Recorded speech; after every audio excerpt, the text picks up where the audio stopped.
Happy Wednesday, my silent superheroes. Let today be the day to remember that each new day is a blessing. So let go of all the worries and be grateful for all the positives in your life, especially those reading books and creative paintings that can be purchased directly from me. Just DM me the word silence and I'll tell you how. With that in mind, today I have decided to share with you the history of Monopoly and how it illustrates power imbalances, exclusion, and system unfairness, similar to those that are found in bullying. So I hope understanding this can help you identify personal acts of meanness and exclusion in daily life as well as in school environments. We all know the rules of Monopoly, right? Pass go, collect $200, buy property, build houses, and try to bankrupt your opponents.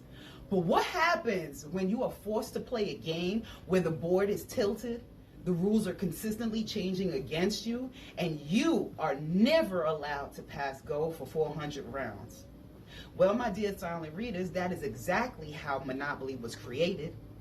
This creative game was originally designed to expose the innate injustices of a system that allows some to build generational wealth, while obviously the others are sent straight to jail without passing go or collecting $200. In America, the pursuit of wealth often felt like a game of Monopoly for everyone. But for Black Americans, the game has for centuries been profoundly and systematically rigged. Did you know Monopoly's cheapest properties were inspired by real-life melanated neighborhoods and racial segregation? You did? Well, listen up, because Miss Silence is here to teach you something new.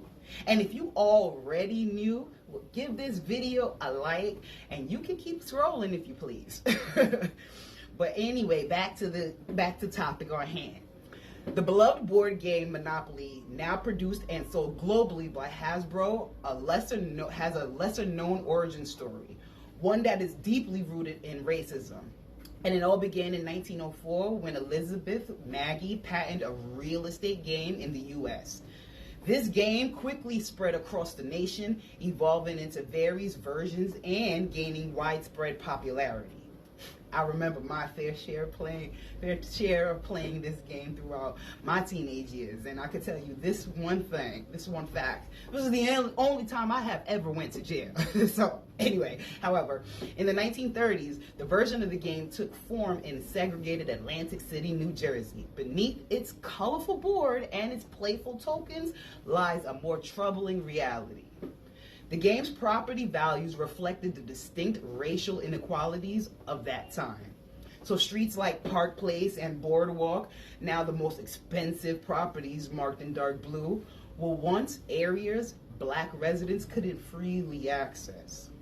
And even though Nubian residents made up about a quarter of Atlantic City's population at the time, they were excluded from the famous Boardwalk and the beaches due to the segregation.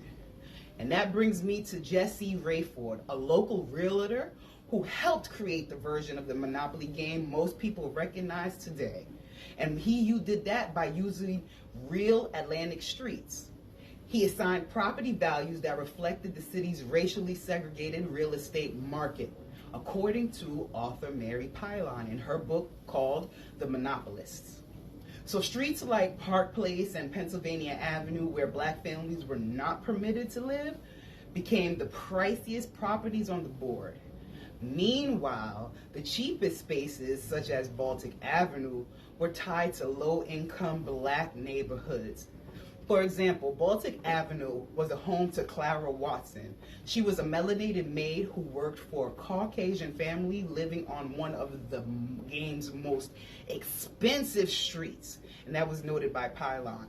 And the board was the reflection of a deeply divided city, and by extension, a divided nation. The original Monopoly didn't just simulate capitalism, it mirrored a legacy of racism and inequality that shaped both Atlantic City and the broader United States. That's all I have for today, and I hope you enjoyed.